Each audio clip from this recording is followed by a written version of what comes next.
से है जहां धान खरीदी खत्म होने के 1 महीने बाद भी केंद्रों से धान का उठाव नहीं हो पाया है।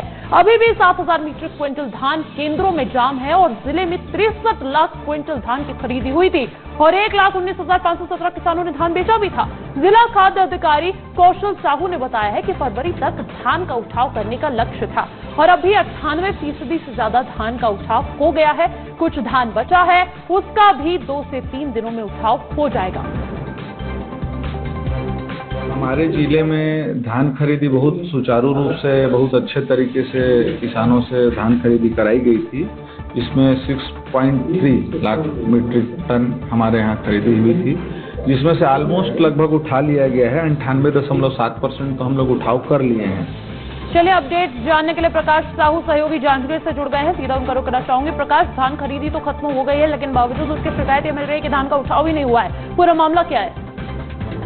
देखिए रितु, ये बड़ा मामला है और कहीं न कहीं एक सवाल भी खड़ा कर रहे हैं। देखिए 1 माह बीत चुके हैं धान खरीदी को लेकर के, लेकिन अब भी जो है 7,000 मीट्रिक क्विंटल धान का उठाव नहीं हो पड़ा है, केंद्रों में जाम पड़ा है। तो कहीं न कहीं विपणन विभाग की बड़ी लापरवाही है और इससे जो है सरकार की नीति की बात की जाए तो धान खरीदी की शुरुआत से ही 72 घंटे में धान उठाव का लक्ष्य रखा जाता है, लेकिन अब 1 महीने बीत चुके हैं, बावजूद इसके धान का उठाव नहीं हो पाया है और कहीं न कहीं इससे सरकार को नुकसान होगा और जैसे जैसे दिन बीतते जाएंगे उसमें धान का जो खेप है वो भी सुखत आएगा। तो कहीं ना कहीं सरकार को बड़ा चूना लगने वाला है और इसकी सबसे बड़ी बात यही है कि जो विपणन विभाग की बड़ी लापरवाही है, जिसके वजह से अब तक 1 महीने बीत जाने के बाद भी धान का उठाव नहीं हो पाया है, केंद्रों में धान पड़ा हुआ है। तो कहीं ना कहीं एक बड़ा सवाल उठ रहा है। जी, ऐसे में बिल्कुल धान खराब हो जाएगा, वो अलग चुनौती है, सरकार को नुकसान हो रहा है वो अलग चुनौती, किसान परेशान है ये अलग चुनौती है। बहुत बहुत शुक्रिया तमाम जानकारी देने के